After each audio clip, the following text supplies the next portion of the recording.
గోరువంక వాలగానే గోపురానికి స్వరాల గణగణ గంటలే మోగలేలా గోపబాలుడొచ్చినాక గోకులానికి పెదాల కిలకిల పువ్వులే పుట్టలేదా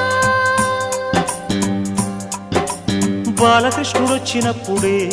వయ్యారి నందనాలు నాట్యమాడగా వారసుణ్ణి చూసినప్పుడే